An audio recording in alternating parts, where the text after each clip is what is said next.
If you saw me doing that in a vehicle, outside your police station, parked there, idling on double yellows, on my phone, with the engine on, you come up and give me a ticket straight away. I wouldn't. Well, you wouldn't, but she probably would if she pulled up and seen me doing that. Now, the first thing I noticed was this police car stopped on double yellow lines, idling his engine on his mobile phone.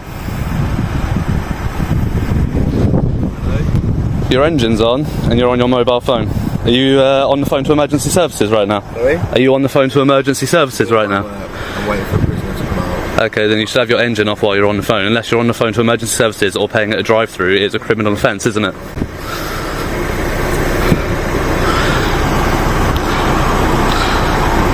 So he's just going to continue with his engine on.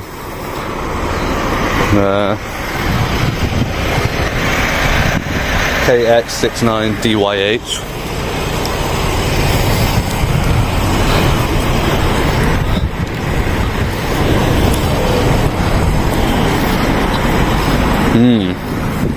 That's the first thing, straight away.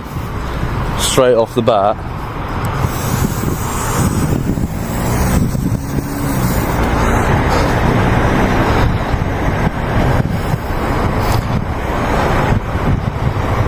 Dear. So let's see if I can get his number or name. It is PC224 Dixon.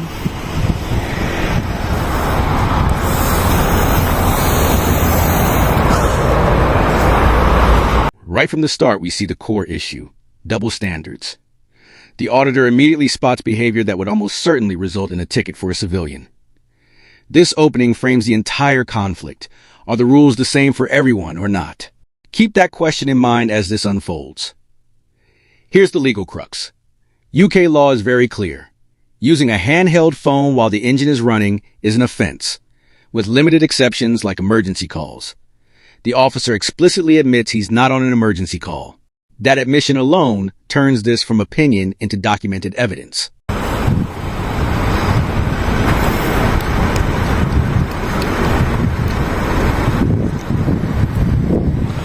So he's admitted on footage that he's not on the phone to emergency services. So what we'll do is wait for another constable. We'll report it and see if they're going to do anything about it.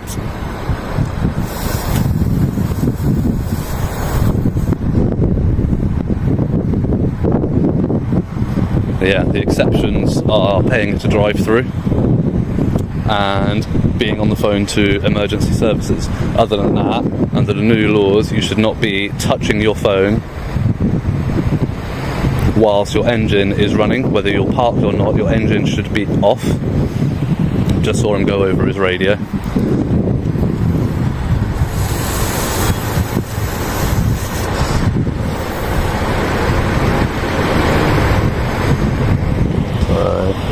We shall wait and see. Generally, idling on double yellow lines while using a phone is a traffic offence unless there is a specific emergency exemption. The officer appears to admit he isn't on an emergency call, which creates a clear tension point. When a public servant is caught apparently skirting the rules they enforce, their reaction often reveals a lot about their professionalism. The auditor decides to escalate this, not by shouting, but by finding a supervisor to report it. Sorry, are you a police officer? Pardon? Are you a police officer? Yeah, I am. Okay. This police officer here is parked on double yellows with his engine running, and he was on his phone as well, which are all offences. Have you made a complaint at the moment? I'm doing that now to you, sir. Okay, give me 1 moment. Okay, thank you. I'll let you jump. I need a cigarette. What? If you want a cigarette, you can get a cigarette, then you might have to go. Like, I mean, it's actually... No, I'll get a cigarette. I'll get a cigarette. I don't think there's a cigarette. It's not on you. You can have it or you can get a cigarette.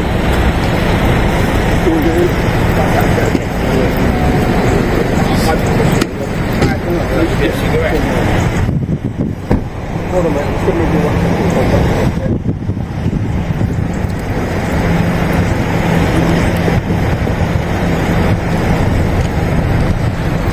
So he said give him 1 second and we'll see if he actually comes back or not.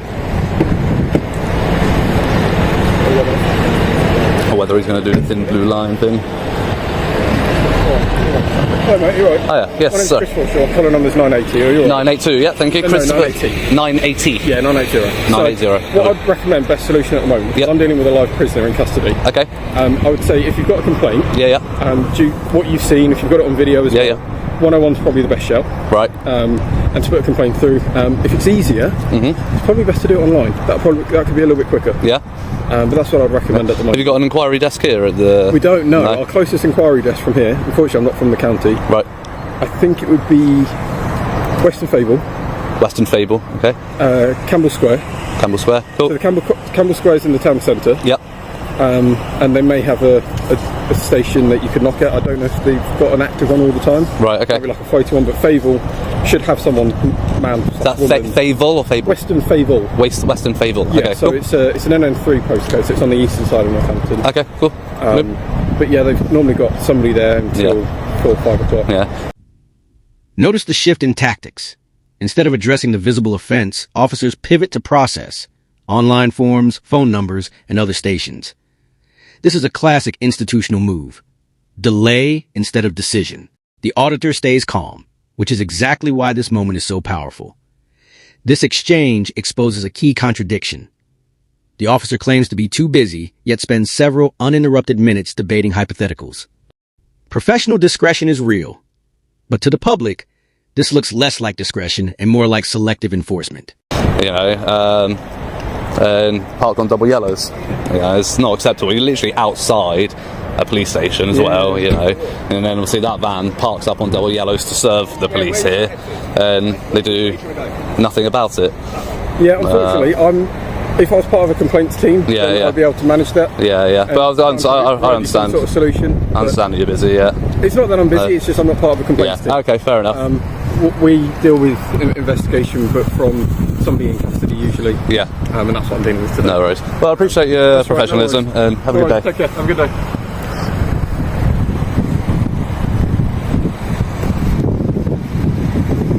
You're telling her all about the offences you committed? Well, just have a check. All the offences that you committed? Confessing? Is he confessing all his offences to you? No? Shall I enlighten you instead? Pardon? What I'd say, instead of aggravating the situation, I'd probably say if you... Well, I'm seeing if this lady can take it instead. So you said you're not part of the complaints team. That's a response officer, so they respond to emergency incidents, okay? But but even a response officer, if they witness something, she's literally witnessing it and doing nothing. Again, stop talking for me. Don't tell me to stop talking. You can politely request, but you don't tell me to stop talking. That's rude. At this point, okay? So You can't tell me to stop talking. You don't have to accept my request. No, I don't. It wasn't a request, was it? It was a directive. The best solution Very rude. is to go through to our county complaints team. Yes, you've told me all of that, yeah. We did. So that lady is not part of our complaints team. But she's just witnessed it firsthand, so she can actually act on it. Well, apart from the fact he's idling on double yellow lines, both offences, so yes, you have. To me either, and you were happy with my solution. This conversation highlights a common friction point, the perception of a civilian versus police double standard. The officer claims to be too busy with a prisoner, yet spends significant time arguing the point. Professionalism usually involves de-escalating or simply accepting the report, but here, the officer seems to be defending the status quo. Watch how the auditor uses the officer's own logic against him regarding his availability. Pardon? Okay, you were happy with my solution, and I spoke to You said you're dealing with a prisoner, that's You why. complained about the cafe to you as well then? Pardon? You complained about cafe to I have, yes. Yeah. Okay, so I've recommended the places to go and make a complaint to, and I've also given you 2 other solutions, which is one via phone and the second one via online. As I've recommended, the online could be slightly faster, and it's easier if you've got a smartphone as well. Yes, recommended, but, you know, and I appreciate your recommendations. Because this is a response officer, okay? So, at the moment, this lady will normally have some sort of job deployed to, or she's waiting for a job to be deployed to. Well, while she's waiting, she could take the officer's details and raise the log, couldn't she? But I can do that, and you didn't ask me to do that either. Well, you said you're busy with the prisoner. Yeah. She's sat here in a vehicle. Okay. It's a bit different, isn't it? And unfortunately, I've got a job to deal with it. I've not witnessed anything, and just the same as... So you didn't see him idling on double yellow lines? unfortunately, sir, That's not a criminal offence. Idling your vehicle is a criminal offence. Well, no, take his details and log the crime and raise the crime and take his details. Number? Yes, I have. Did you take the VRM of the vehicle Yes. as well? Okay, and you've taken the location as well? Yes. And time and date? Yeah. Okay, so, and you've got it on visually recorded evidence as well. So, essentially, you've got all the evidence you need. Yeah, but then it's that thing of why does nobody do anything about And it what we when then they need to witness do it? is we then need to raise that incident, because if you believe it's an incident... If you saw me doing that in a vehicle, outside your police station, parked there, idling on double yellows, on my phone, with the engine on, you'd come up and give me a ticket straight away. I wouldn't. Well, you wouldn't, but she probably would if she pulled up and seen me doing that.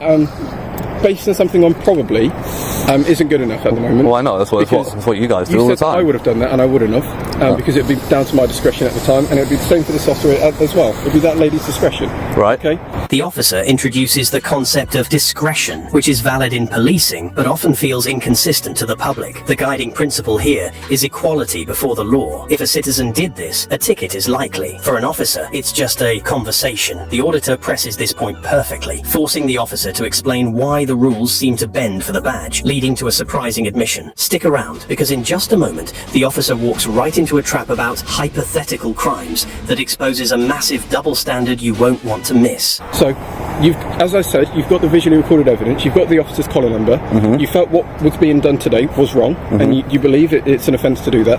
Well, I don't believe it is, because the legislation says that it's not that I believe and you say it's a fact that this person was committing an offence, and it was a police officer on duty in a marked vehicle with the collar number, and you said this is wrong. And if you believe that's wrong and you say it is wrong, raise that concern. But that's what I was about to do. What we need to do is we need to raise that concern through the correct channel, and this is not the correct channel. Well, why not? Because I've given you the correct channel again. Point of crime for a paramedic, that there's nothing that they can do. You're not a paramedic, though. You're a police constable. So, and I've got no powers over him. I haven't witnessed him doing anything. So you didn't. So you're saying outright you did not witness that vehicle idling on double yellow lines? I don't know if his engine was on. He was stopped there. He was about to pick up a prisoner and take them home. So can we? Is it best to probably raise it, because at the moment we're going around in circles and we're not giving you an end solution here. And ultimately, if you see something is wrong, I agree. I'd want a solution to that as well. Okay. So aligning with you, saying, okay, if that's what you've done, I've understood with you, and I've been polite and professional throughout. I've given you my collar number as well. Until you started trying to give me directives telling me to stop talking. Well, that at the was moment, rude. when you've asked for something, and well, yeah, but I was done with my conversation with you. You came back. I have come back because you've then gone to another officer to raise the exact same concern. We are of the same rank, and if my solution isn't if I've provided you a solution that isn't with me, that officer's going to do the same thing as well. Not necessarily. It is. Not necessarily. As you said, you wouldn't do something because it's down to discretion. So, so it would have been down to her discretion as well. So your discretion is not the same as her discretion. We see a circular argument tactic here. The officer insists on a specific complaints procedure rather than dealing with the active situation in front of him. While policy might dictate formal complaints, it often looks like avoidance to the average viewer. The auditor realizes he is being stonewalled by procedure, but keeps his cool to let the officer talk himself into a corner regarding what he witnessed. And the best way to get what clearly has upset you or maybe frustrated you today is to go through the correct channel to get that resolved. And what you're doing right now is not going to get your solution resolved. The issue resolved, sorry. Okay. But again, it's that thing of if I did that outside of here, I would be ticketed. That wasn't your problem. Your problem was the officer doing it. And that's what you told me. Yes, but again, if I did that, then we don't want to go with an if, we want to go with a fact. And you seem quite a factual person. So let's not go with an if and make it conditional. Let's go with what we've actually got at hand. Okay? And what we've got at hand is what you've explained to me today. So I'm not going to base it on a situation that could happen. Let's base it on a situation that has happened. Right. Okay? So you've got the correct channel to go through. Please, could you go through that channel? Okay, so I'll go get a vehicle, I'll park it there and idle it and go on my phone, and then you guys can raise it through the correct channels because you guys won't do anything about it. That's fine, no problem. All right, I'll go get my vehicle and I'll just sit here idling on my phone. Okay. And you guys can just walk by and do nothing about it. And potentially that could happen. Yeah. That could happen. Sure it would. But it could. And yeah, but let's not talk about could. Let's not talk about what could happen. Well, pop your vehicle there then. If that's what you would like to do, I don't recommend you do that. I don't advise you to do that. No, I'm not going to do that because I'm not going to stoop to his level. But that's fine. But I don't advise you to do that. Of course, I'm not going to stop you from doing it, but I can't. My advice is please don't do that. And you can't stop me from asking every constable that I meet along the way the same question. No, unfortunately. Again, you give me your recommendations. Yeah. Fine, appreciate it. That's the best way. And that's fine. And I'll take your recommendations on board, but I will still do things how I see fit to do them. If I reported something, I would hope that to get the best possible outcome, I want to go through the best possible channel.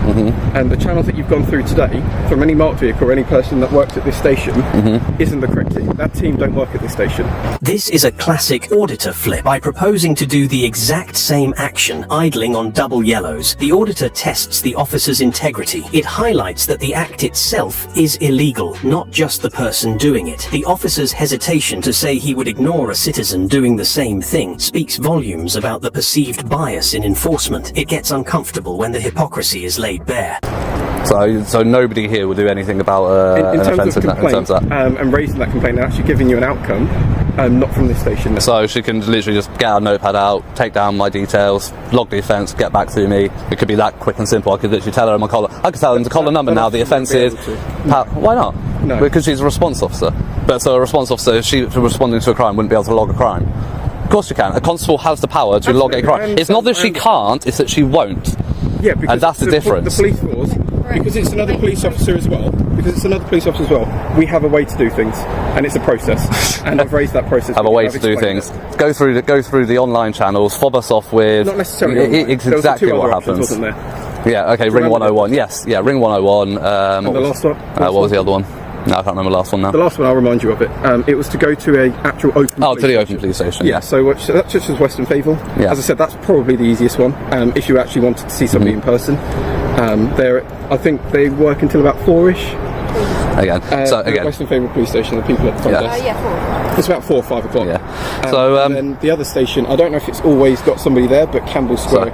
As a constable, regardless of what team you work for, yes. right, you have a duty to uphold your oath, right, which is to act fairly, impartiality, act with integrity. Absolutely. Ignoring a crime just because it's not part of your team and your force or your task force, whatever it is ignoring parts of your oath and can actually be classed as malfeasance in public office, not acting on your duties to the harm or benefit of another person. In our duty. The conversation shifts to the police oath of impartiality. Generally, officers promise to serve without favour, yet this interaction seems to favour the colleague over the law. It's a powerful rhetorical move by the auditor. Instead of getting angry, he appeals to their professional code, making the refusal to act look even more unreasonable. Watch how the officer tries to deflect this ethical obligation back to the process. I'll go to Western Fable, seeing as that's where the officer... Are you recording me? Yeah. Is there a reason you didn't notify me in line with your policies? Have you notified me that you're I don't have policies to follow, you do. Thing is, I can request that under GDPR and Data Protection Act. If I don't know that I've been recorded because you haven't notified me, how am I supposed to exercise my right to access that footage? Well, you can ring in and they can link it to the internet. Yes, but again, but if I don't know that I've been recorded and I don't know there's footage to request, how would I do that? Because I wouldn't even know I've been recorded. Exactly. So follow your policies, please. Notify members of the public when you start recording them. Okay. All right. Well, thank you. Thank you for your time. Hopefully, I've given you an answer to, or not a satisfactory one. No, I don't agree with what you said. I think you're both constables. I think you both have the power and the duty under your oath to act on something when you see it happening. Particularly, you said you're busy dealing with a prisoner. You're sat there in a vehicle, not directly. If you turned your blues on and had to shoot off, I'd be like, all right, fair enough. You've got more important things to do. I'm on a pace clock with that suspect. Of course, you've got 24 hours. I know. Go. Be on. Okay. And I've simply just helped a custody sergeant out to facilitate that journey home for that person. And I've just noticed yourself, and I thought I would just make contact and connect with you. Sure. But hopefully, I know that it's maybe not the answer you were given, but from what I've been told and the knowledge that I've got, that was the correct process to give you. No, that's a process, and that's the process we got fobbed off with, so constables don't have to deal with it, even though, again... Well, that was the guidance I've got. Yeah, under their obligation of that oath.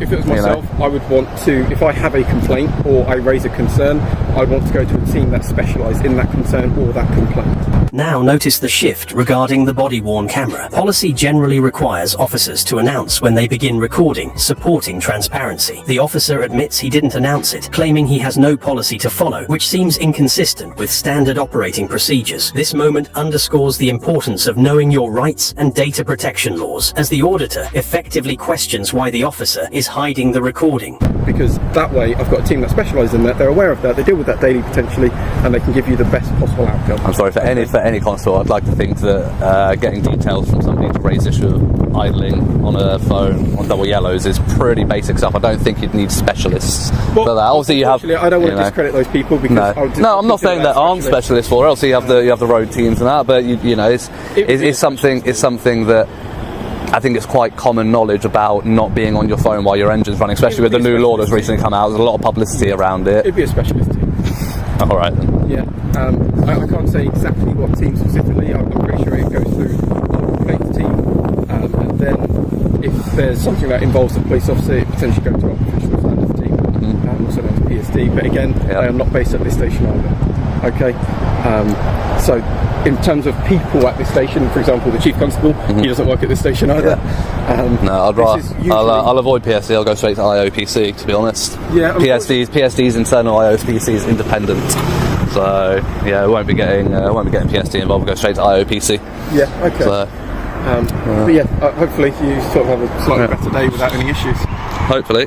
Yeah. Hopefully I'll meet some constables that are willing to uphold their oath. But there we go. We'll see how that goes. Yeah. Alrighty. Have a good day. Bye bye. Bye bye. Take care. Bye. What was your name, by the way? I didn't give it, did I? No, that's what I said. What was your name? As a question. You said, well, yeah. You said, last week you said, my name's Chris, as I said. Yes, you did, yeah. Yeah, I'm not going to give any details. Thank you. Alright. Cool. No worries, bud. Alright. There you go, mate. Alright. Yeah, cool.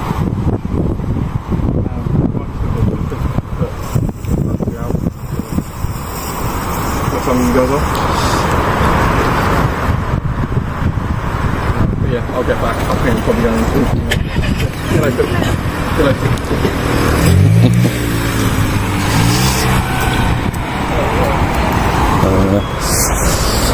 Yeah, we got two constables that didn't uphold the oath, one constable violating laws that aren't going to do anything about it. I follow this public footpath, and that constable that just I was talking to is now just watched me go into the car park. So I noticed while I was talking to those officers, they have a slogan on their cars: fighting crime and protecting people. Doesn't seem like they're very good at the fighting crime aspect of that job. The vehicles themselves, no rubbish laying around in them, which is good.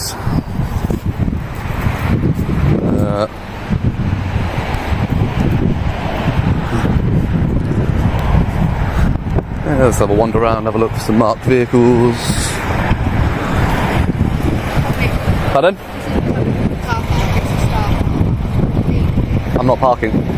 Thank you.